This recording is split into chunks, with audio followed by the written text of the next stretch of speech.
అవి చూడటానికి ముందు మన సార్వత్రిక క్రైస్తవ సంఘానికి కొన్ని ఛాలెంజెస్ ఉన్నాయి ఈ రోజుల్లో. లేకపోతే సార్వత్రిక క్రైస్తవ సంఘానికి కొన్ని కొన్ని సవాళ్ళు మన ఎదురుగా ఉన్నాయి. ఆ సవాళ్ళు ఏంటి అంటే, మీరేమో యేసు ప్రభువును ప్రకటిస్తున్నారు, బాగానే ఉంది. యేసు ప్రభు దేవుడు అంటున్నారు, బాగానే ఉంది. కానీ యేసు ప్రభు దేవుడు అని చెప్పటానికి మీరు నమ్మేటటువంటి దైవ గ్రంథము అని మీరు చెప్తున్నటువంటి బైబిల్ గ్రంథము సపోర్ట్ చేస్తుందా, ఆ మాట చెబుతా ఉందా అని అడుగుతారు. దానికి క్రైస్తవులు సమాధానం చెబుతూ ఉంటారు.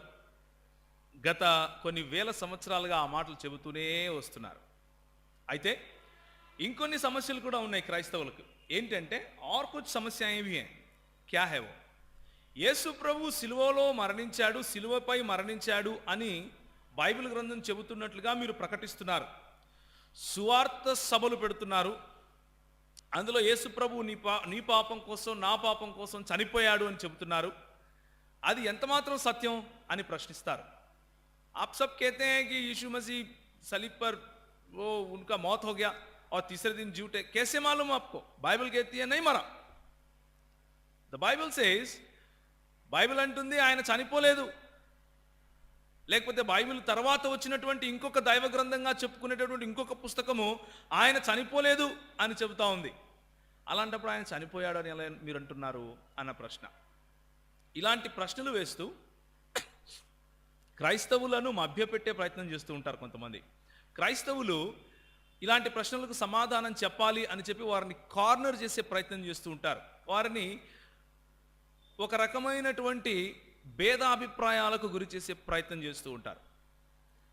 అది సంఘంలోనూ, సంఘం బయట కూడా జరుగుతూ ఉంది. మీడియాలో చూస్తే మీరు బీబీసీ చూసినా, లేకపోతే కొన్ని డాక్యుమెంటరీ సినిమాలు చిన్న చిన్నవి చూస్తే యేసు ప్రభు చనిపోయినట్లుగా చెప్పగలం, చనిపోనట్లుగా కూడా చెప్పగలం అంటూ కూడా కొంతమంది మాట్లాడే ప్రయత్నం చేస్తూ ఉంటారు. ఇదంతా ఎందుకు జరుగుతూ ఉంది అన్న విషయం మనం చూద్దాం. దాంతోపాటు ఇంకొక ప్రాముఖ్యమైనటువంటి సమస్య కూడా ఉంది. एक और बहुत ही जटिल समस्या है जो मसीह लोगों के सामने है. అదేంటి అంటే, మీరు ఎంతమంది దేవుళ్ళను ఆరాధిస్తారు అని అడుగుతారు. మీరు ఎంతమంది దేవుళ్ళను ఆరాధిస్తారు? Do you worship one God or 3 gods? మీరు ఒక దేవుడిని ఆరాధిస్తారా, ముగ్గురు దేవుళ్ళను ఆరాధిస్తారా అని అడుగుతూ ఉంటారు. దానికి సమాధానంగా క్రైస్తవులు గత కొన్ని వేల సంవత్సరాలుగా దానికి సమాధానం చెప్తూనే వస్తున్నారు, ప్రశ్నలు వేస్తూనే వస్తున్నారు వేసేవాళ్ళు.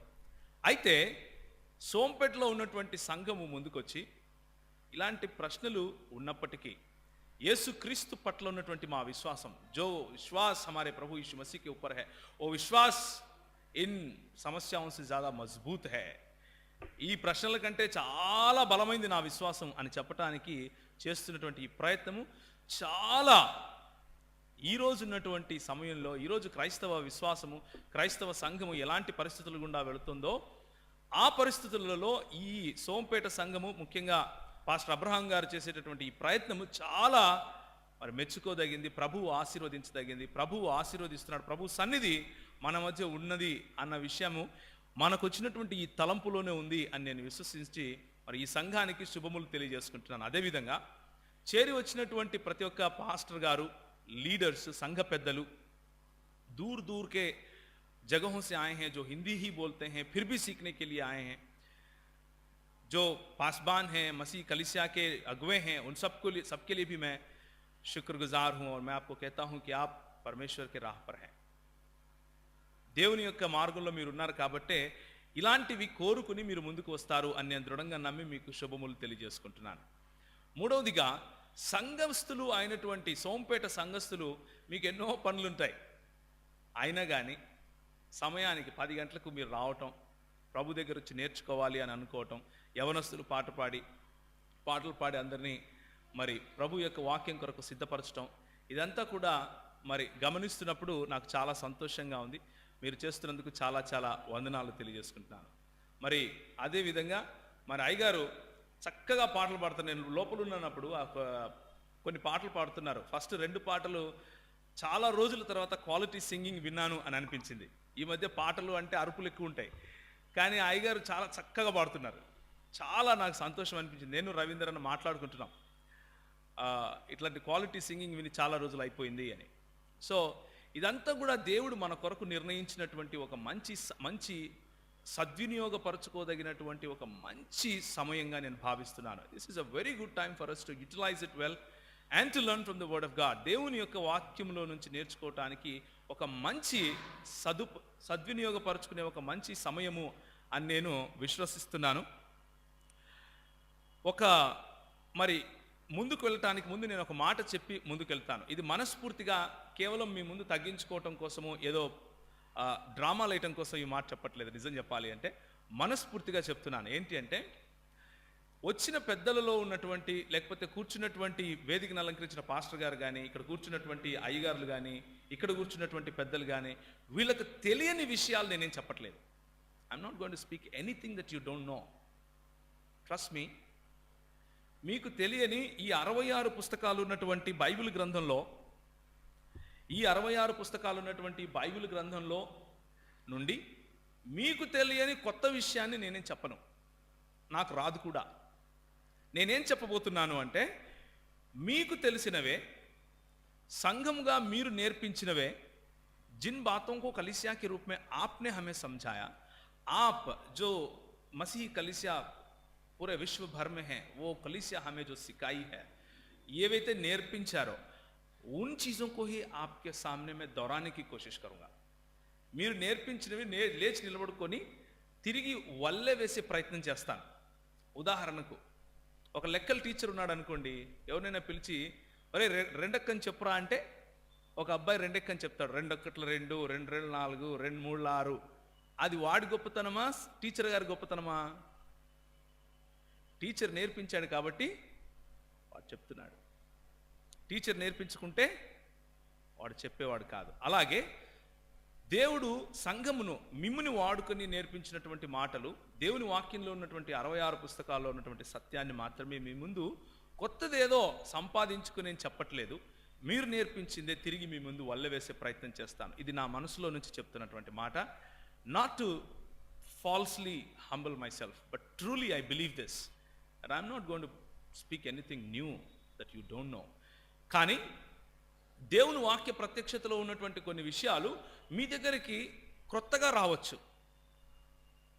परमेश्वर के वचन में से कुछ ऐसी चीजें हो सकती हैं जो हम बहुत बार पढ़ चुके हैं, उसके बावजूद वो एक बहुत ही नए सिरे से, बहुत ही फ्रेश तरीके से हमारे सामने आते हैं. మనకు తెలిసినవే అయినప్పటికీ కొన్నిసార్లు చాలా స్పష్టంగా, చాలా ప్రత్యేకంగా, చాలా నూతనంగా, తాజాగా మన దగ్గరికి వస్తాయి. అలాంటివి ఒకవేళ మీకు జరిగితే అది కేవలం దేవుడు మాట్లాడుతున్నాడు మీతో. అంతేకాని అందులో నేను కానీ, లేకపోతే రవీంద్ర గారు కానీ ఇక్కడ నిలబడుకొని మాట్లాడే వాళ్ళ గొప్పతనం ఏమీ లేదు అన్న విషయాన్ని మీరు దయచేసి గుర్తుంచుకోండి. So if there is anything that we should boast this morning, ఈ ఉదయకాలం మనం దేని గురించి అయినా గర్వపడాలి అంటే, దేని గురించి అయినా సరే మన వెన్నును తట్టుకొని భలా అని అనుకోవాలి అంటే, that is only because of the Jesus Christ. యేసు ప్రభువుల వారి గురించి మాత్రమే మనం గర్వపడాలి. యేసు ప్రభు గురించి మాత్రమే మనం సంతోషించాలి. యేసు ప్రభు చూపించినటువంటి ప్రత్యక్షతల కారణంగా మాత్రమే మనం సంతోషించాలి. We should only boast in our Lord Jesus Christ. మరి ఎక్కువ సమయము నేను వృధా చేయకుండా కొన్ని విషయాలను మీ ముందుకు తీసుకొని వస్తాను. బైబిల్ గ్రంథంలో నుంచి కొన్ని విషయాలను నేను మీకు తెలియజేసే ప్రయత్నం చేస్తాను. బైబిల్ గ్రంథంలో యేసు ప్రభు వారి దగ్గరికి వచ్చి ఒకడు అన్నాడు. ఏమని అంటే, ఈ లోకంలో అన్నిటికంటే గొప్పది అయినటువంటి ఆజ్ఞ ఏది అని అడిగాడు. What is the most prominent, the most important commandment that you should obey? నువ్వు చేయవలసినటువంటి అతి ప్రాముఖ్యమైనటువంటి ఆ ఆజ్ఞ ఏమిటి అని అడిగితే, యేసుప్రభు వారు చాలా చక్కగా ఒక మాట అన్నారు. ఆయన ఉన్నప్పుడు ఆయన వాడినటువంటి భాషలో ఈ విధంగా చెప్తారు. ఇష్మా ఇస్రాయిల్ యాహ్వే ఎలోహిను యాహ్వే ఎహాద్ అని అన్నాడు. అంటే, ఇస్రాయేలు వినుము, నీ దేవుడైన యెహోవా అద్వితీయుడగు యెహోవా. నీ దేవుడైన యెహోవాను నీ పూర్ణ ఆత్మతోనూ, పూర్ణ శక్తితోనూ, పూర్ణ మనస్సుతోనూ ఏం చేయాలి? ఆరాధించాలి, సేవించాలి, లేక ప్రేమించాలి. దేవుడు ఒక్కడు. We have only one God. మన దేవుడు అద్వితీయుడు అయినటువంటి దేవుడు. ద్వితీయోపదేశకాండము 6వ అధ్యాయము, డ్యూటెరానమీ చాప్టర్ 6 వర్స్ 4. ద్వితీయోపదేశకాండము 6వ అధ్యాయము 4వ వచనం ఒకసారి చూస్తే చక్కగా హెబ్రీ భాషలో నేను పలికిన విధంగా ఉంటుంది. ఏమని ఉంటుంది అంటే, ఇష్మా ఇజ్రాయేల్ యాహ్వే ఎలోహిను యాహ్వే ఎహాద్ అని ఉంటుంది. అంటే ఇజ్రాయేలు వినుము, నీ దేవుడైన యెహోవా, ఏ ఇజ్రాయేల్ సున్, తేరా యెహోవా ఏక్మాత్ర పరమేశ్వర్ హై, ఒకడే అద్వితీయుడు అయినటువంటి దేవుడు. అద్వితీయుడు అన్నటువంటి మాటను ఒకసారి ఆలోచించే ప్రయత్నం చేద్దాం. ఏంటి అద్వితీయుడు అంటే అన్న విషయాన్ని చూద్దాం. తెలుగు భాషలో చక్కగా అనువదించారు. They translated it very well in Telugu. అద్వితీయుడు అన్న విషయం, అద్వితీయుడు అన్నదానికి అర్థం ఏమిటి అంటే ఆయనను పోలిన వాడు ఇంకొకరు లేరు అని అర్థం. There is no one that can be matched to him. No other being, no other creation, no other God, no other anything in this world can be given as an example to our God. దేవుని వంటి ఇంకేది లేదు అని చెప్పటం. ద్వితీయము కానిది అద్వితీయం. జాగ్రత్తగా వినాలి. ద్వితీయము కానిది అద్వితీయము. ఏకమాత్ర का मतलब है उसके जैसा और कोई नहीं, उसके जैसा और कोई नहीं, उसके लिए कोई एग्जाम्पल नहीं, उसके समान कोई और नहीं, उसके समान कोई सोच नहीं सकता, उसके समान कोई बात नहीं कर सकता, उसके समान उपस्थिति में और कोई नहीं है. ఆయన వంటి ఉనికి కలవాడు ఇంకొకడు లేడు. ఉదాహరణకు నేను కొన్ని ఉదాహరణలు చెప్తాను మీకు. దేవుడు అనగానే, ద డాక్ట్రిన్ ఆఫ్ గాడ్ అనగానే మనకు గుర్తొచ్చేటివి ఏంటంటే ఆయన సర్వశక్తిమంతుడై ఉండాలి. అవునా కాదా? సర్వశక్తిమాన్ పరమేశ్వర్ హోనా చాహియే. సర్వశక్తిమంతుడు కానివాడు దేవుడు అవుతాడా? ఉదాహరణకు, okay, let's talk about this. దేవుడు తను కూడా ఎత్తలేనటువంటి బరువు గల రాయిని చేయగలడా? ఏమంటారు? Can God create a rock that he himself cannot lift? ఏమంటారు? దేవుడు తను సైతం ఎత్తలేనటువంటి బలము లేకపోతే బరువు గల రాయిని తయారు చేయగలడా? ఏమంటారు? ఆయన చెయ్యగలడా చెయ్యలేడా కాదు, ఆయన చెయ్యడు. You understand what I mean? సర్వశక్తిమంతుడు అంటే దాని అర్థము తన ఇష్టం వచ్చింది తన క్యారెక్టర్, తన ఉనికిలో మాత్రమే చెయ్యగలడు అని అర్థం. తన ఉనికిలో, తనకున్నటువంటి తన ఉనికిలో, తన మారల్ క్యారెక్టర్లో ఏదైతే ఆయన చేయగలడో అవన్నీ చేయగలడు అని. ఉదాహరణకు, దేవుడు అబద్ధం ఆడగలడా? కెన్ గాడ్ లై? కెన్ గాడ్ లై? నో. ఆయన సర్వశక్తిమంతుడా? ఎస్. మరి సర్వశక్తిమంతుడు అయితే ఎందుకు అబద్ధం ఆడలేడు? ఆయనకు అబద్ధం ఆడడం చేతరాదా? చేతరాదు కాదు, చెయ్యడు. ఎందుకు? హీఈస్ నాట్ జస్ట్ ఆమ్నిపోటెంట్, ఆయన సర్వశక్తిమంతుడు మాత్రమే కాదు, కానీ హీఈస్ ఆల్సో ఆమ్నిబినవలెంట్. అంటే ఆయన యందు మంచి మాత్రమే ఉంది, చెడు అన్నది లేదు. These are all characters, basic foundations of our God. మన దేవుడు లేకపోతే బైబిల్ ఏ దేవుడినైతే మనకు పరిచయం చేస్తూ ఉందో ఆ దేవునికి ఉన్నటువంటి గుణ లక్షణాలు ఇవి. ఈ గుణ లక్షణాలను దాటి విస్మరించి మనం దేవుని యొక్క నిర్వచనాన్ని ఇవ్వలేం. हम परमेश्वर का निर्वचन नहीं दे सकते, उसका डेफिनेशन नहीं दे सकते if we deny these fundamental truths. చాలా పునాది వంటి సత్యములు ఇవి. దేవుడు సర్వశక్తిమంతుడు, దేవుడు సర్వమందును మంచివాడు. ఆయన యందు చెడు ఉండటానికి వీలు లేదు. చెడు ఉంటే దేవుడు కాడు. రైట్. నెంబర్ 3, దేవుడు సర్వవ్యాప్తము గలవాడు. ఆయన అన్ని చోట్ల ఒకే సమయంలో ఉండగలవాడు. సర్వాంతర్యామి కాదు. జాగ్రత్తగా వినాలి. మన దేవుడు సర్వాంతర్యామి కాదు. మైకులో ఉండడు, బొమ్మలలో ఉండడు, ఇండ్లలో ఆయనకు స్థానం సరిపోదు, గుడులు గోపురాలకు ఆయన చెందినవాడు కాదు. ఆయన సర్వ అంతర్యామి కాదు, కానీ సర్వవ్యాపి. సర్వవ్యాపి అంటే ఆమ్ని ప్రెజెన్స్. ఆయన యొక్క సన్నిధిని దాటుకొని నువ్వు ఎక్కడికి వెళ్ళలేవు. You cannot hide from him. ఆయన కన్నులు నిన్ను చూడలేని ప్రదేశం ఏది లేదు. ఆయన కన్నులు నువ్వు దుప్పటి కింద ఉన్నా చూస్తాయి, నువ్వు బాత్రూంలో ఉన్నా చూస్తాయి, నువ్వు గుళ్ళో ఉన్నా చూస్తాయి, నువ్వు ఆరాధనలోనూ చూస్తాయి. ఆయన సన్నిధి నిన్ను పట్టుకోలేని ప్రదేశం లేదు. నువ్వు ఏరోప్లేన్లో వెళ్తున్నా కానీ ఆయన సన్నిధిని అనుభవించగలవు. నువ్వు ఇంట్లో ఉన్న ఆయన సన్నిధిని అనుభవించగలవు. నువ్వు చచ్చిపోయి బొందలో నిన్ను పెట్టినా కానీ అక్కడ కూడా ప్రభు యొక్క సన్నిధి నీ ఆత్మ అనుభవించగలడు. ఇది సర్వవ్యాప్తం. దేవుడు సర్వాంతర్యామి కాదు, కానీ దేవుడు మనుష్యులలో ఉండువాడు. ఇంకొక మాట జ్ఞాపకం ఉంచుకోవాలి. దేవుడు ప్రాణము లేని నిర్జీవములైనటువంటి ఈ పదార్థాలలో ఉండడు, జంతువులు పశుపక్షాదులలో ఉండడు. కానీ ఆయన జీవాత్మ ఊదగా నరుడేమయ్యాడు? జీవాత్మ అయ్యాడు. దేవుడు తన ఆత్మ ఊదగా నరుడేమయ్యాడు?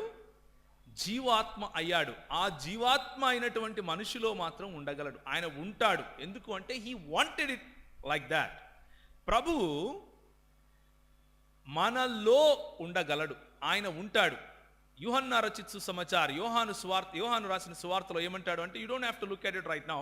ఆయన ఏమంటాడంటే, ఎందరు ఆయనను అంగీకరించిరో వారందరూ దేవుని పిల్లలగుటకు అధికారము ఇవ్వబడెను. जितनों उसे ग्रहण किया उन सबको परमेश्वर के बच्चे होने का अधिकार दिया. అధికారం ఇవ్వబడింది మనకు.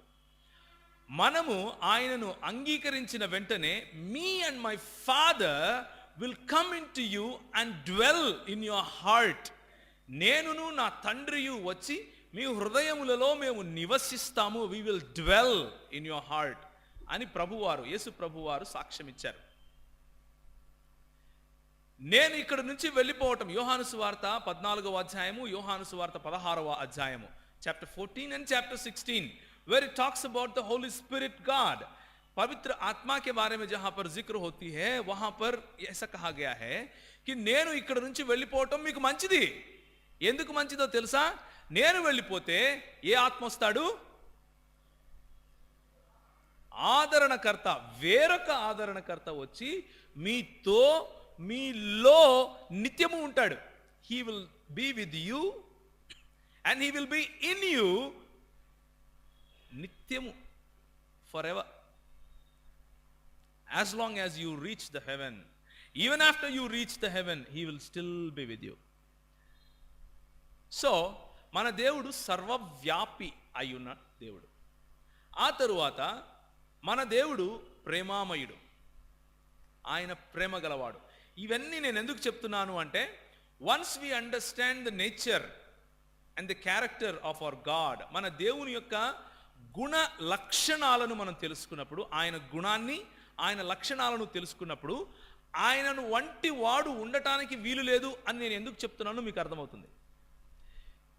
ఎందుకని దేవుడు ఇశ్రాయేలు వినుము, నీ దేవుడైన యెహోవా అద్వితీయుడగు యెహోవా అని అంటున్నాడు అన్న విషయాన్ని మీరు గమనిస్తారు. ఒకసారి ఎవరైనా సరే ద్వితీయోపదేశకాండం 6వ అధ్యాయం 4వ వచనం చదువుతారా? Deuteronomy chapter 6 verse 4. Somebody can read it loudly in Telugu. We will move forward. మన దేవుడైన యెహోవా అద్వితీయుడు అగు యెహోవా. అద్వితీయుడు అన్నప్పుడు వాడబడినటువంటి హెబ్రీ పదము ఏమిటి అంటే ఎఖాద్ అన్న పదం. అంటే the Hebrew word used for అద్వితీయుడు, एकमात्र परमेश्वर है करके जो शब्द आया है, उसके लिए इब्रानी भाषा में जो यूज किया गया वर्ड, उसका मतलब है, उसको कहते हैं एखाद. एखाद అని పిలుస్తారు. ఉదాహరణకు నా దగ్గర ఒక నోట్ పుస్తకం ఉంది. ఇది సంఖ్యాపరమైన 1 అంటే దిస్ ఈజ్ ఎ న్యూమరికల్ 1. ఈ న్యూమరికల్ 1 సంఖ్యాపరంగా ఇవి ఎన్ని పుస్తకాలు? ఒక పుస్తకము అని అన్నప్పుడు హెబ్రీ భాషలో వాడేటటువంటి ఒక అన్న పదము ఎకాద్ కాదు, యాఖిద్ అంటారు. యాఖిద్ పుస్తకము ఇది, యాఖిద్ మైక్ ఇది, యాఖిద్ వ్యక్తిని నేను, రైట్. కానీ బహుళత్వము కలిగినటువంటి ఏకవచనము వాడినప్పుడు, ఉదాహరణకు ఆదికాండము 2వ అధ్యాయం గనక మనం చూస్తే, if you can go to Genesis chapter 2 verse 24, 24వ వచనాన్ని గనక చూస్తే చక్కటి మాట. త్వరగా మీరు బైబిల్ తీయాలి, త్వరగా చదవాలి. 2వ అధ్యాయం 24వ వచనం, జెనసిస్ చాప్టర్ 2 వర్స్ 24. కాబట్టి పురుషుడు తన తండ్రిని తన తల్లిని విడిచి తన భార్యను హత్తుకొనును, వారు ఏక శరీరమై ఉందురు. ఏక అన్నప్పుడు ఇక్కడ ఎన్ని? ఏక అంటే ఒకటి, కానీ ఇక్కడ వాడిన పదము కూడా ఎకాద్ అనే, యాఖిద్ కాదు. అంటే యాఖిద్ పుస్తకము, యాఖిద్ మైక్ అన్నప్పుడు ఏ విధంగా అయితే న్యూమరికల్ లేక సంఖ్యాపరమైన ఒకటిగా ఉందో అలా కాకుండా, ఇద్దరు వ్యక్తులు కలిసినప్పుడు, ఇద్దరు వ్యక్తులు ఒకటైనప్పుడు వచ్చినటువంటి ఏకత్వము. అర్థమవుతుందా ఇప్పుడు? ఏకత్వము, ఒంటరితనము కాదు. ఏకత్వమును గురించి మాట్లాడినప్పుడు వాడే పదమును ఎకాద్ అంటారు. The word used here signifies that there is a consummate unity. It's a word used for the unification of more than one object or persons or concepts. ఒకటి కంటే ఎక్కువ వ్యక్తులు, పదార్థాలు లేక ఆలోచనలు కలిసినప్పుడు వచ్చినటువంటి లేకపోతే వాడేటటువంటి పదము ఎకాద్ అన్న పదం. ఇంకొక ఉదాహరణ చూస్తారా? ఆదికాండము 11వ అధ్యాయము 6వ వచనము. ఆదికాండం 11వ అధ్యాయం 6వ వచనం, జెనసిస్ చాప్టర్ 11 వర్స్ 6. ఇదిగో జనము ఒకటే. జనములో ఎంతమంది ప్రజలు ఉంటారు? How many people are there in జనం? So many people, right? చాలా మంది ఉంటారు, కానీ జనము ఏంటంట? ఒకటే. ఒకటే అన్నప్పుడు ఇక్కడ కూడా అద్వితీయం అని రావాలి. నిజానికి చెప్పాలి అంటే ఇక్కడ వాడిన పదం ఏమిటి అంటే ఎకాద్ అన్న పదమే వాడారు. ఉదాహరణకు మన దేశ సైన్యం ఉంది. సైన్యం అన్నప్పుడు ఎంతమంది ఉంటారు? సోల్జర్స్, సైనికులు ఎంతమంది ఉంటారు సైన్యంలో? How many people do we have in an army? చాలా మంది ఉంటారు, రైట్? బట్ మనం సైన్యం అంటామా ఒక దేశానికి సంబంధించిన దాన్ని, లేకపోతే సైన్యములు అంటామా? సైన్యం అంటాం. ఒక దేశం కంటే ఎక్కువ దేశానికి సంబంధించిన సైనికులు ఉంటే సైన్యములు అంటాం, రైట్? సో ఎకాద్ అన్న పదము ఒక సైన్యము అన్నప్పుడు వాడే పదం. ఎకాద్ సైన్యము అనాలి. యాకిద్ సైన్యం అనడానికి వీల్లేదు. యాకిద్ కుటుంబము అనడానికి వీల్లేదు. ఎకాద్ కుటుంబము అనాలి. కుటుంబంలో ఎంతమంది ఉంటారు? More than one person. Can one person be a family? No, more than one person. ఒక భార్య, ఒక భర్త, పిల్లలు, తల్లిదండ్రులు కలిస్తే కుటుంబం అవుతుంది. ఒకరికంటే ఎక్కువ వ్యక్తులు ఉన్నదానిని కుటుంబం అంటాం. అక్కడ వాడేటటువంటి పదం ఎకాద్. నేను ఎందుకు మాటికి ఎకాద్ అన్న పదాన్ని మీకు గుర్తు చేస్తున్నాను అంటే, ఈ పదము దేవుని గురించి వాడినప్పుడు మాత్రమే, లేకపోతే దేవుని గురించి వాడిన ప్రతిసారి ఎకాద్ అన్న పదమే వాడారు. ఎకాద్ అన్న పదమే వాడారు. నీ దేవుడైన యెహోవా, అద్వితీయుడగు యెహోవా అన్నప్పుడు ఒంటరి వాడగు యెహోవా అని చెప్పలేదు. నీ దేవుడైన యెహోవా, అద్వితీయుడగు యెహోవా అన్నప్పుడు ఆయనను పోలిన వారు ఇంకొకరు లేరు అని చెబుతూ ఆయన యూనిటీ గలవాడు అని చెబుతున్నారు. ఆయనలో బహుళత్వము ఉంది అని చెప్పటం కోసం చెప్పేటటువంటి మాట అది. He is not alone, but he is one of its kind. ఆయన వంటి వాడు ఇంకొకడు లేడు అని చెప్పే అర్థం వచ్చేలా ద్వితీయోపదేశకాండము 6వ అధ్యాయము 4వ వచనము ఉంటుంది. కనుక బైబిల్లో దేవుడు అన్నప్పుడు వాడిన పదమును ఏమంటారు అంటే ఎలోహిం అంటారు. ఎలోహిం అంటే ఏమిటి అంటే అర్థము దేవుడు అని. నిజానికి ఇదే ఎలోహిం అన్న పదాన్ని అన్య దేవతల గురించి మాట్లాడినప్పుడు దేవుళ్ళు అని అనాలి. జాగ్రత్తగా వినండి. దేవుడు అని కేవలము బైబిల్కు సంబంధించినటువంటి దేవుడైన యెహోవా గురించి మాట్లాడినప్పుడు మాత్రమే ఎలోహిం అన్న పదం వాడతారు. ఎలోహిం అన్న పదము అన్య దేవతలకు లేకపోతే బైబిలులో లేని దేవతలకు, బైబిలుకు సంబంధం లేని దేవుళ్లకు వాడినప్పుడు బహువచనంగా వాడతారు. అంటే ఉదాహరణకు చూడండి, జాగ్రత్తగా వినండి. ఎలోహిం అని యెహోవా దేవుని గురించి మాట్లాడితే ఒక దేవుడు అనే అర్థం వచ్చినప్పటికీ, ఇక్కడ హిత్తీయుల దేవుళ్ళు, హివ్వీయుల దేవుళ్ళు, ఫిలిస్తీయుల దేవుళ్ళు అందరూ కలిపినప్పుడు కూడా ఎలోహిం అనే వాడతారు. సో హెబ్రీ భాష ప్రకారం ఎలోహిం అన్న పదము నిజానికి ఎలా అర్థం చేసుకోవాలి అంటే దేవుళ్ళు అని అర్థం చేసుకోవాలి. అయినా కానీ దేవుడు మాత్రం తన్ను తాను ఏకవచనంలోనే పిలుచుకుంటాడు. ఒక ఆయన అన్నాడు, నేను ఒక ఆయనతో మాట్లాడుతున్నాను, నేను ఎక్కువగా ముస్లిముల మధ్య పనిచేస్తూ ఉంటాను. ముస్లిములు క్రైస్తవులకు ఉన్నటువంటి విశ్వాసాల పైన ప్రశ్నిస్తూ ఉంటారు.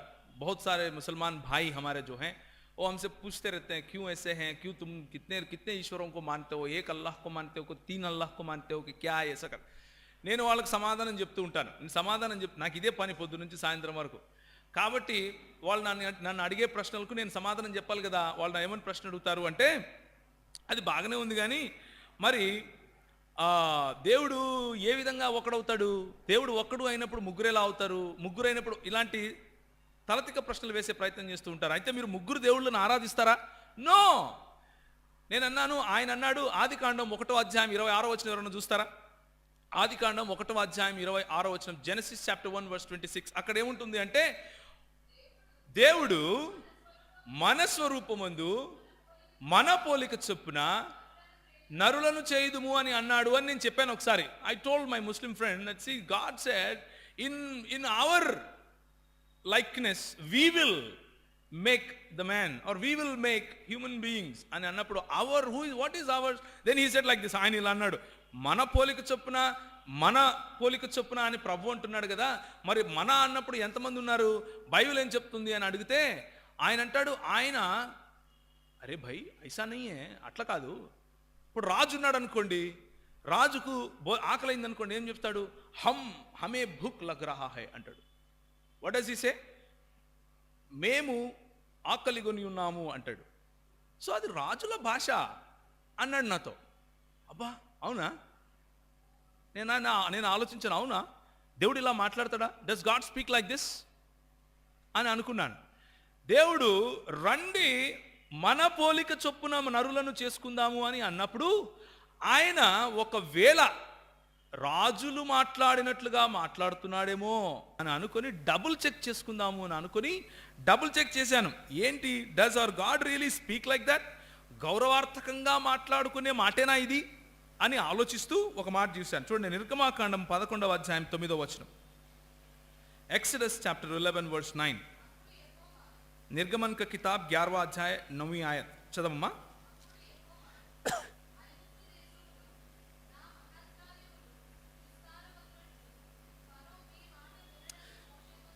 నా మహత్కార్యములు అంటున్నాడా, మా మహత్కార్యములు అంటున్నాడా, హమారే అంటున్నాడా, మేరే అంటున్నాడా? నా మహత్కార్యములు. అవునా? ఇంకొక మాట చూద్దాం, ఒకవేళ నేను తప్పుగా చదివానేమో. ఇదే నిర్గమాకాండం 34 చూడండి, 8 చాప్టర్ 34:8. నిర్గమన్ కా కితాబ్ 34 8 34:8. అందుకు మోషే కనపడి త్వరపడి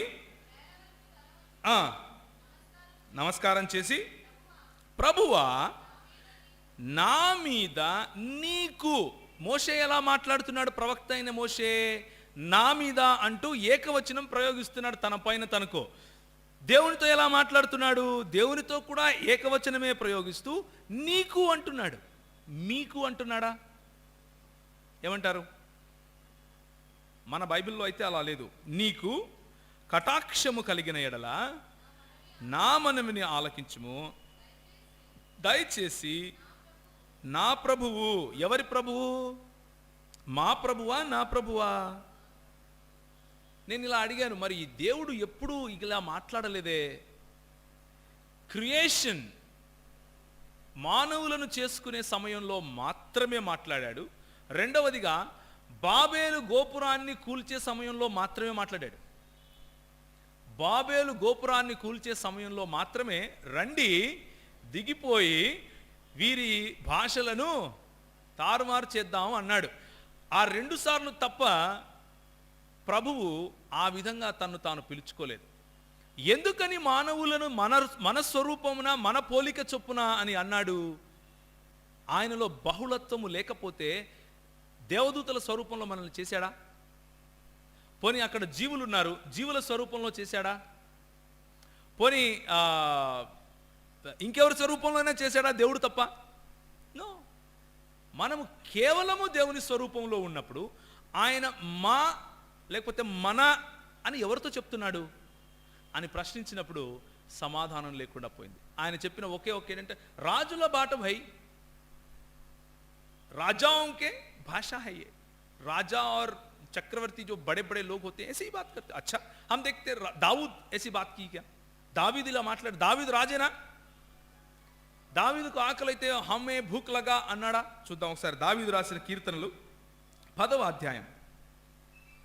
దావీదు రాసిన కీర్తనలు 10వ అధ్యాయం 12వ వచనం. యెహోవా లెమ్ము, దేవా నీ చేయి ఎత్తుము. దావీదు రాజయ్యుండి దావీదుకు రాజైనటువంటి దేవునితో ఏమని మాట్లాడుతున్నాడు? ప్రవక్తలు ఎలా దేవుణ్ణి సంబోధిస్తున్నారో చెప్తున్నాను మీకు. ఎవరి చేయి ఎత్తమంటున్నాడు? నీ చేయి ఎత్తు అంటున్నాడు. తమరి చేతులు ఎత్తండి అంటున్నాడా? మీ చేతులు ఎత్తండి అంటున్నాడా? గౌరవార్థకంగా. తెలంగాణలో మా నాయనలు చిన్నాయనలు ఎవరైనా సరే నువ్వు నేను అనే మాట్లాడుకుంటాం మేము. రాయలసీమ, నాది కడప. కడపలో కూడా మా నాయనైనా అబ్బాయినా ఎవరైనా సరే నువ్వు రా, నువ్వు తిను, నువ్వు పో, నువ్వు పండుకో ఇట్లే మాట్లాడతాం. ఏం నాయనా బాగుండావా అంటాం. మీరు బాగున్నారా నాన్నగారు అనం. అది మాకు అలవాట్లేదు, మా భాష అలా నేర్పిలేదు.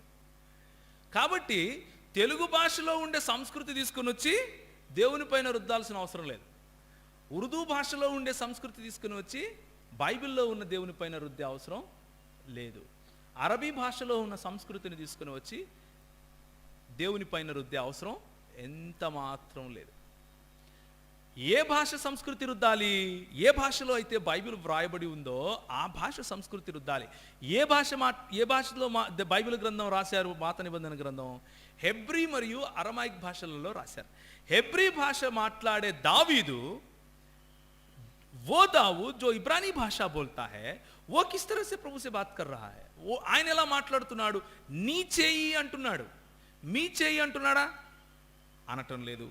ఇంకో మాట చూస్తారా? నెహెమ్యా గ్రంథము 1వ అధ్యాయం 5వ వచనం. 1:5. నెహెమ్యా 1:5. ఎట్లనగా ఆకాశమందున దేవా, నిన్ను ప్రేమించి నీ ఆజ్ఞలను అనుసరించి అంటాడేంటి ఈ ప్రవక్త? మిమ్మును ప్రేమించి మీ ఆజ్ఞలను అనాలి కదా. ఒకవేళ ఆయన గౌరవార్థకంగా మాట్లాడాలంటే ఎలా అనాలి? గౌరవించి మాట్లాడాలి అంటే ఇప్పుడు మన పాస్టర్ గారు వస్తున్నారు, అయ్యగారు రండి అని చేతులెట్టి నమస్కారం చేస్తాం. కానీ నెహెమ్యాకు తెలీదా? అది నెహెమ్యాకు తెలీదా? బైబిల్ గ్రంథంలో దేవుడు తన్ను తాను ఏకవచనమే ప్రయోగించమని చెప్పాడు. ఏకవచనమే తన దూతల చేత తన ప్రవక్తల చేత పలికించుకున్నాడు. నీవు నేను అనే మాట్లాడాడు. అంతేకాని మీరు తమరు అని ఎప్పుడు మాట్లాడుకోలేదు. పోనీ వారి సంస్కృతిలో రాజులు అలా పిలుచుకున్నారా? ఉన్కే సంస్కృతి మే కమ్ సే కమ్ రాజా ఐసే బాత్ కియే. దావీదు రాజే కదా. దావీదు తను తాను ఏమనుకుంటున్నాడు ఒకసారి చూస్తారా? కీర్తనలు 104:1. కీర్తనలు 104:1. నా ప్రాణమా ఇప్పుడు నా ప్రాణమా అనాలా లేకపోతే మా ప్రాణమా అనాలా రాజు? వారి మాట నిజమైతే గౌరవార్థకంగా చెప్పాలి అంటే మా ప్రాణమా, హమారే, హే మేరే మన్ అనకుండా హే హమారే మన్ అనాలి. అలా అనలేదు. పోనీ దావీదు పక్కన పెడదాం, నెబుకద్నెజరు వేరే రాజు కదా, నెబుకద్నెజరు వేరే రాజు కదా, కనీసం ఆయనన్నా ఆ విధంగా మాట్లాడా అని చూద్దాం. ఒకసారి చూడండి, దానియేలు గ్రంథం 4వ అధ్యాయం 2వ వచనం. దానియేల్ కా కితాబ్ 4 అధ్యాయ 2 ఆయత్. మహోన్నతుడగు దేవుడు నా ఎడల అంటున్నాడా, హమారే ప్రతి అంటున్నాడా? నా ఎడల, మా ఎడల అంటున్నాడా? అనట్లేదు. నా ఎడల చేసిన అద్భుతములను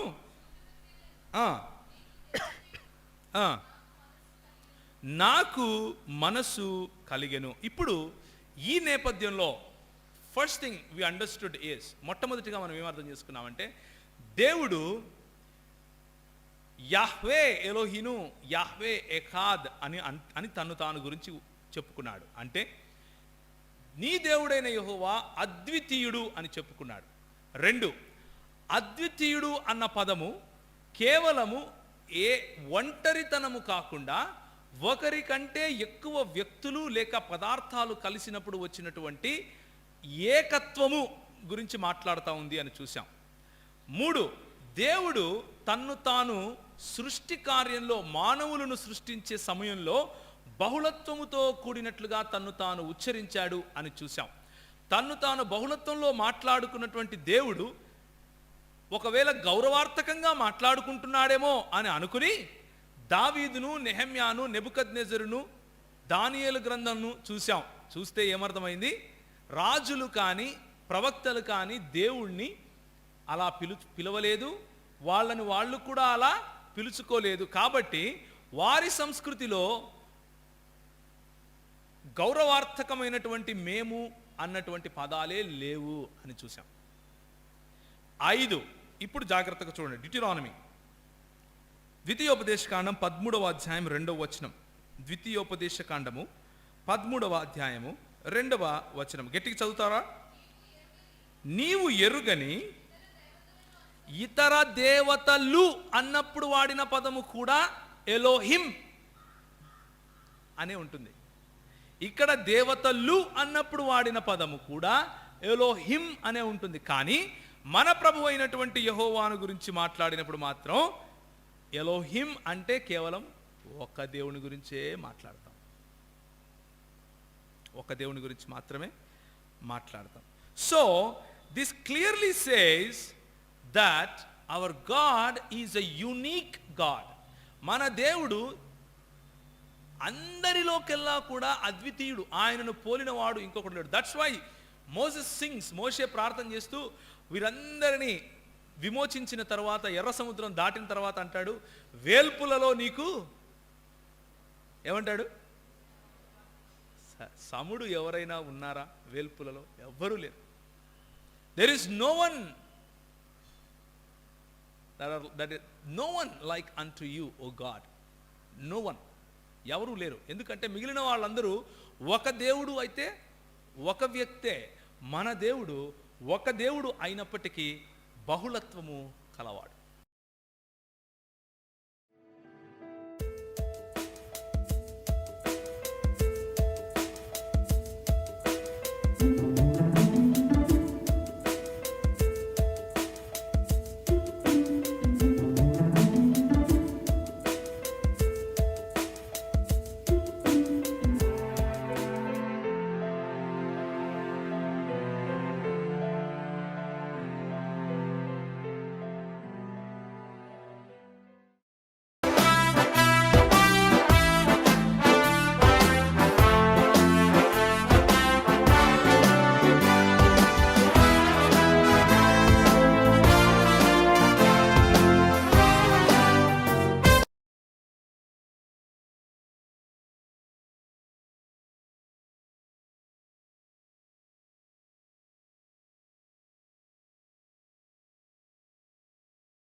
ఆకాశ నక్షత్రం వలను సముద్ర తీరమంది ఇసుక వలను నీ సంతానమును నిశ్చయముగా విస్తరింపజే. యాక్చువల్లీ ఈ వాగ్దానం ఎవరు చేశారు? Who really blessed Abraham like this? 12వ అధ్యాయంలో ఎవరు చేశారు? అంతటా యెహోవా ఆయనను ఆశీర్వదించాడు. ఇక్కడ యెహోవా దూత అంటున్నాడు, నేనే అంటాడు, I'm the one that will bless you. What does it mean? Okay, so we simply see, మనం ఏం చూస్తామంటే ఇక్కడ దేవుడు తన ప్రత్యక్షతను చూపిస్తూ వస్తున్నాడు. ఆయన చూపిస్తున్నటువంటి ప్రత్యక్షత పురాతన కాలము నుండి శాశ్వత కాలము ఉంది. ఆయన నేను అద్వితీయుడనగు దేవుణ్ణి అని చెప్తున్నాడు. నేను బహుళత్వము గలవాడిని అని చెప్పుకుంటున్నప్పటికీ ఆయన ఏకవచనములోనే నేను నా అంటూ మాట్లాడుతున్నాడు.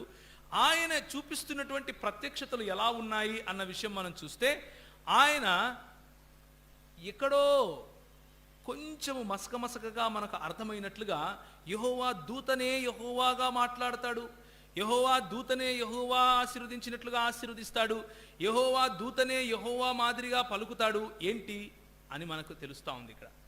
సో అబ్రహాము దేవుడు ఎవరు అన్న విషయం మనకు అర్థమైంది. Let's go to Abraham and Isaac. ఇసాకు కూడా ఇక్కడ వచ్చేసాడు కదా. అబ్రహాము ఇసాకులు కలిసి వెళ్ళారు కదా. ఎక్కడికి? The mount of Moriah. ఇప్పుడు యాకోబు గురించి చూద్దాం. యాకోబు, ఇదే ఆది కాండము, ఉత్పత్తిక కితాబ్, ఇదే ఆది కాండము 48వ అధ్యాయం. 48వ అధ్యాయం. ఇప్పుడు యాకోబు చనిపోబోతున్నాడు. He is about to die. He is very very old. చనిపోయే పరిస్థితి, చాలా వృద్ధుడైపోయాడు. చాలా వృద్ధుడైపోయినటువంటి ఈ యాకోబు తన కుమారులను పిలిచి తన కుమారులతో ఈ విధంగా మాట్లాడుతున్నాడు. ఏమని మాట్లాడుతున్నాడంటే, అతడు యోసేపును దీవించి, తన కుమారుడైనటువంటి యోసేపును పిలిచి ఆయన్ని దీవించి చెప్తున్నాడు, నా పితరులైన అబ్రహాము ఇస్సాకులు ఎవని ఎదుట నడుచుచుండిరో ఆ దేవుడు. He is now defining who is this God. ఎవరు ఈ దేవుడు అంటే, ఆయన again he is going back to the history. నా పితరుల దేవుడైనటువంటి అబ్రహాము ఇస్సాకుల దేవుడైనటువంటి ఎవరి ఎదుటైతే అబ్రహాము ఇస్సాకులు నడుస్తూ ఉన్నారో, నేను పుట్టినది మొదలుకొని నేటి వరకు ఎవడు నన్ను పోషించాడో, the one that provided everything to me. అక్కడ ఒక్క నిమిషం ఆగి లెట్స్ కమ్ బ్యాక్ టు ఆదికాండము 31వ అధ్యాయము. ఆదికాండం 31వ అధ్యాయం, ఉత్పత్తిక కితాబ్ 31వ ఆయత్, జెనసిస్ చాప్టర్ 31 వర్స్ 11, 11వ వచనం. ఎవరు ఆయనను పోషించారు, ఎవరు ఆయనను కాపాడుతూ వచ్చారు, ఎవరు ఆయనను సంరక్షిస్తూ వచ్చారు. 11వ వచనం, స్వప్నమందు దేవుని దూత యాకోబు అని పిలుస్తా ఉన్నాడు. స్వప్నములో ఈ దేవుని దూత యాకోబుతో మాట్లాడుతున్నాడు. ఏమని? అప్పుడు ఆయన, నీ కన్నులెత్తి చూడుము, గొర్రెలను దాటుచున్న పొట్టేళ్లన్నీయు మచ్చలైనను గలవి.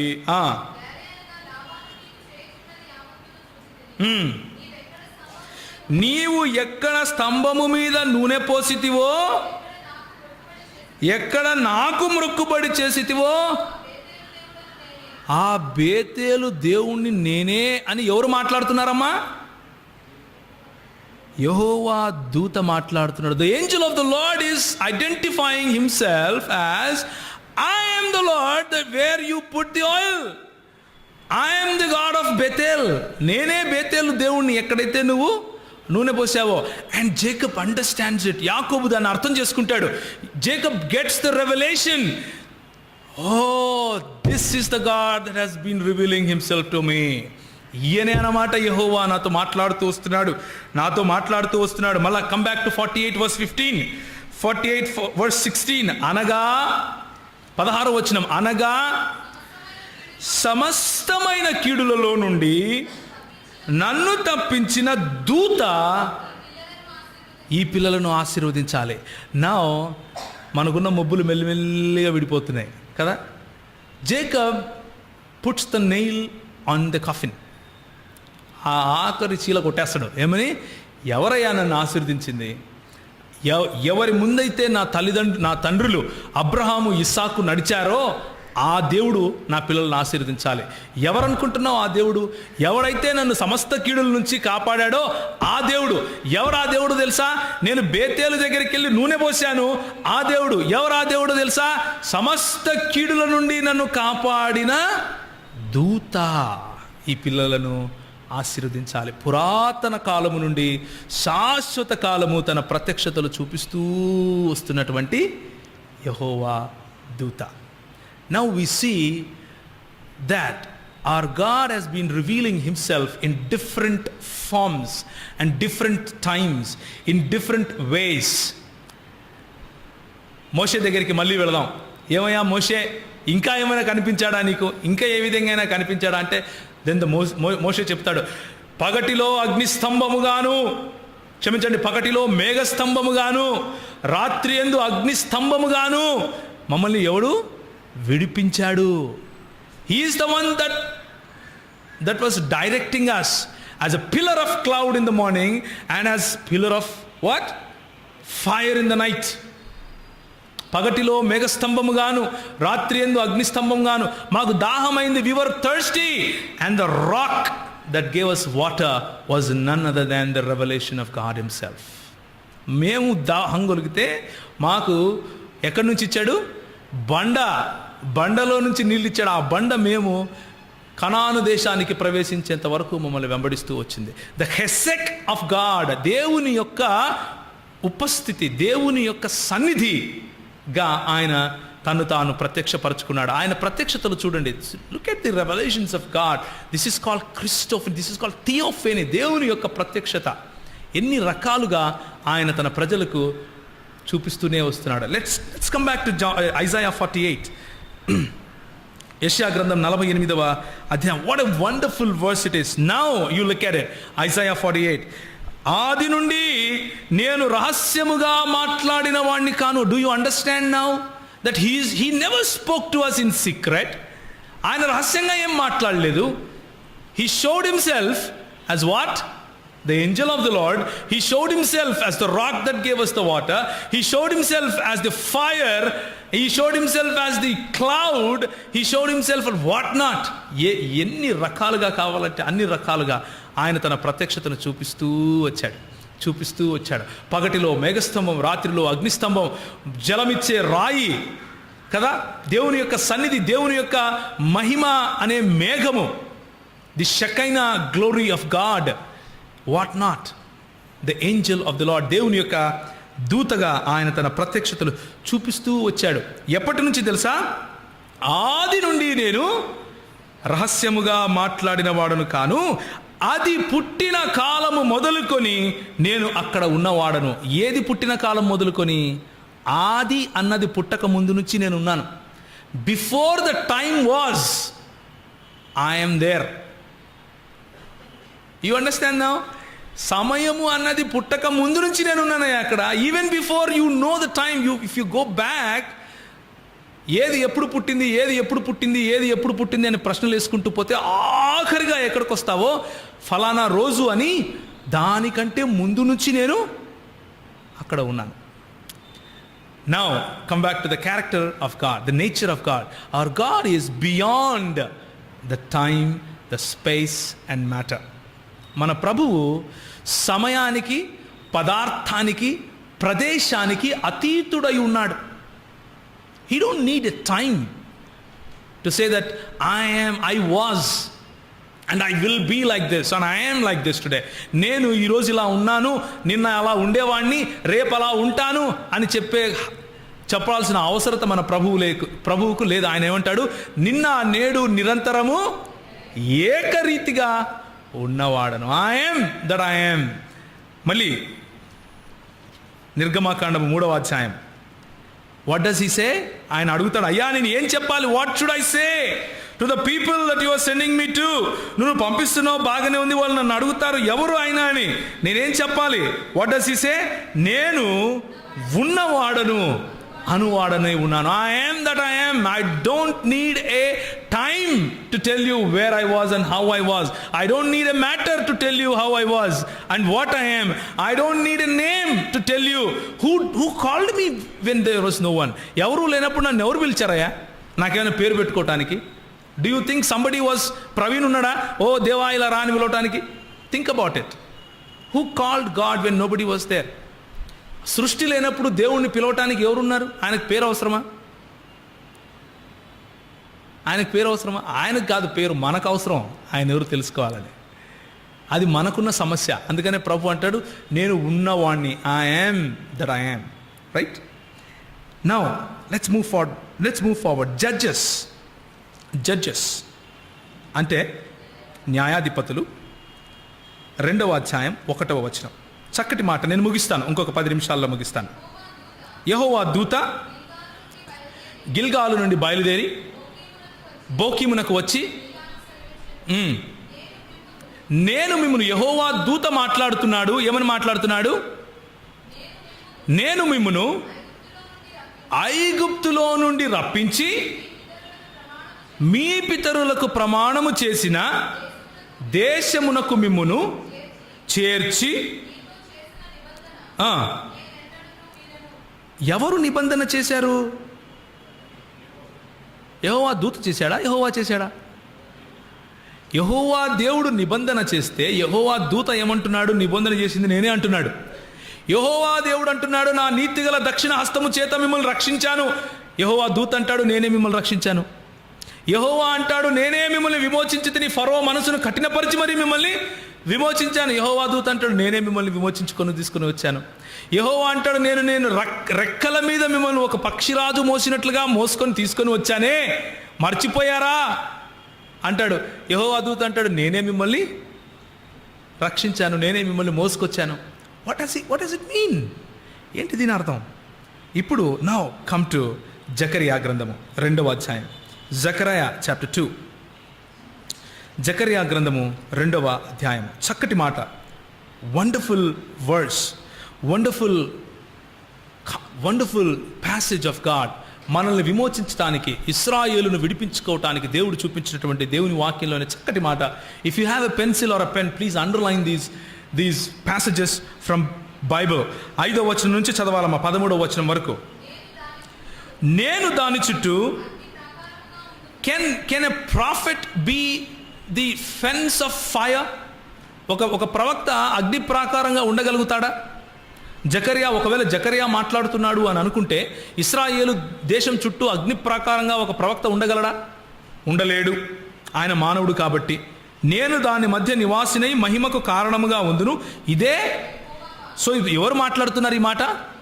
యెహోవా మాట్లాడుతున్నాడు. ఓకే,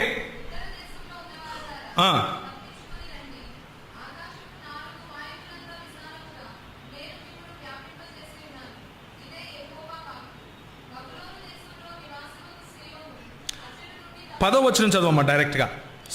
సియోను నివాసులారా, నేను వచ్చి మీ మధ్య నివాసం చేయుదును, సంతోషముగా ఉండి పాటలు పాడుడి. యెహోవా ఏమంటున్నాడు అంటే, నేను వస్తాను, నేను వచ్చి మీ మధ్యలో నివాసం చేస్తాను. ఇది యెహోవాగా నేను చెప్తున్నాను, ఇది నా మాట. ఓకే, చదవండి. ఆ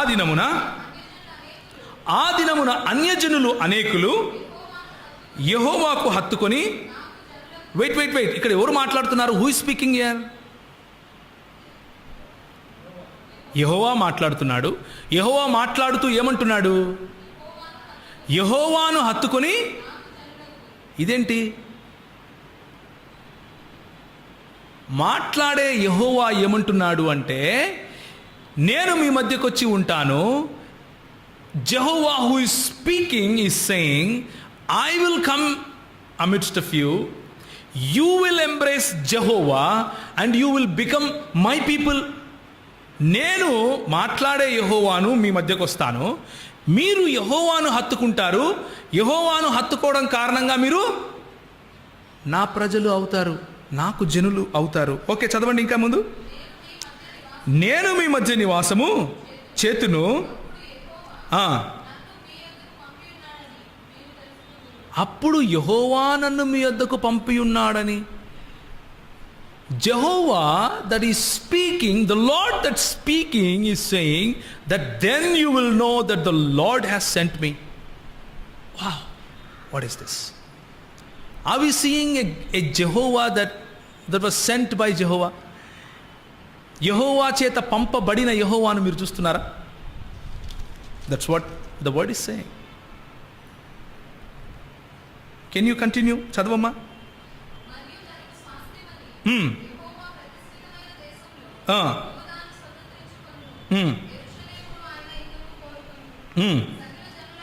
సకల జనుల ధ్యాన్ से सुनिएगा यहाँ पर 13వ వచనం చాలా ప్రాముఖ్యమైనది. సకల జనులారా, యెహోవా తన పరిశుద్ధమైన నివాసమును విడిచి వచ్చుచున్నాడు, ఆయన సన్నిధి మౌనులై ఉండుడి. వచ్చేది ఎవరు? పంపింది ఎవరు? వచ్చేది ఎవరు? పంపింది ఎవరు? వాయిసెస్ అంత సౌండ్గా లేవు. Let's go back to 48. Confidence లేదు కదా. Let's go back to 48 of Isaiah.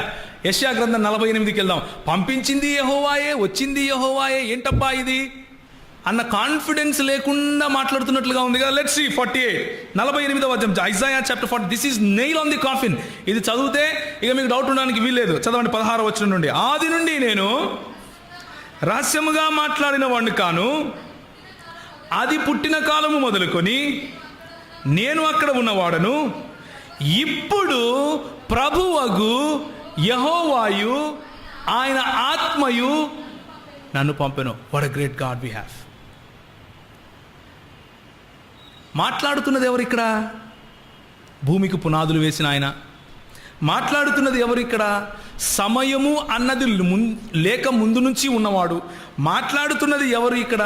నేనే మొదటి వాణ్ణి, నేనే కడపటి వాణ్ణి అని చెప్పేవాడు 12వ వచనంలో.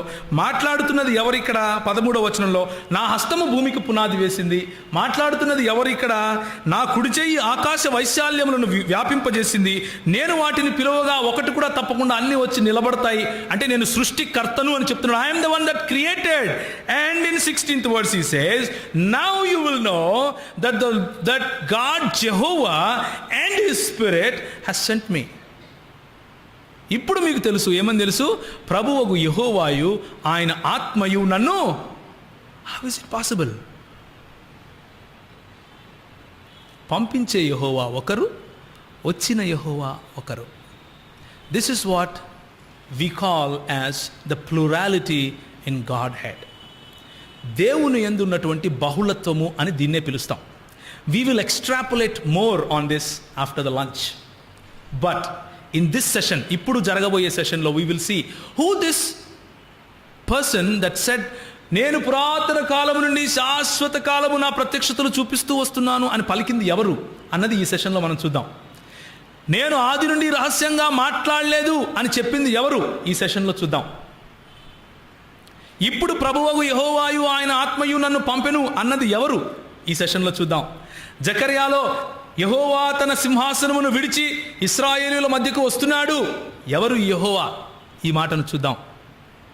చూసిన తర్వాత ఒక విషయాన్ని గుర్తుంచుకోండి. ఈ సబ్జెక్టు ఇప్పుడు మొదలైంది. మధ్యలో మీరు భోజనం చేసిన తర్వాత ఇంటికి వెళ్ళారనుకోండి, you will go with wrong doctrine. మీరు ఇక్కడ ఆగి, if you stop here and go, you will misunderstand what I said. నేను చెప్పింది మీరు తప్పుగా అర్థం చేసుకుంటారు. You will come to a conclusion that we have more than one God. మనకు ఒకరికంటే ఎక్కువ దేవుళ్ళు ఉన్నారు అన్న ఆలోచనలో మీరు ఇక్కడ నుంచి వెళ్తారు. Please don't do that. Okay, we don't believe that. మనం దాన్ని నమ్మము. We believe in one God. షిమా ఇస్రాయిల్ యాహ్వే ఎలోహిను యాహ్వే ఎఖాద్. ఇశ్రాయేలు వినుము, మన దేవుడైన యెహోవా అద్వితీయుడగు యెహోవా. మనం నమ్మేది ఒక దేవుడినే. But how is it possible? We will see it after the lunch. Okay, now I will give you break for 5 minutes. 5 minutes, stretch a little bit, go out, if you have tea, you have tea. Otherwise, you go to bathroom, come back, and then we will continue into our session. Thank you very much. May God bless you. Aigar.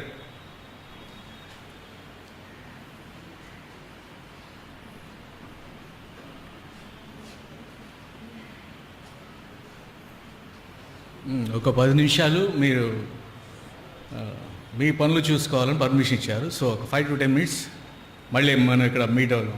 ఎవరు వెళ్ళడానికి ఇష్టపడుతున్నట్టు లేరు. ఎందుకంటే ఇంట్రెస్ట్గా ఉన్నట్టుంది. Continue చేసేద్దామా?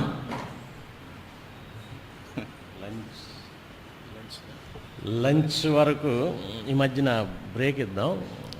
ఆ బ్రేక్లో మీకు tea ఇవ్వబడుతుంది.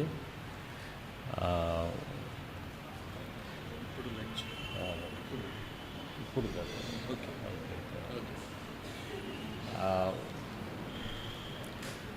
పాట పాడుతున్నా.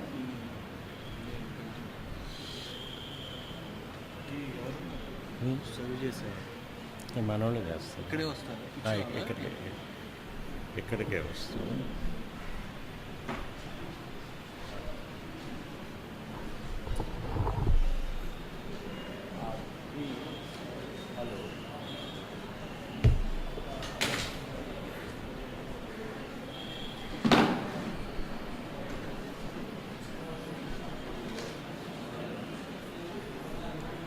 హలో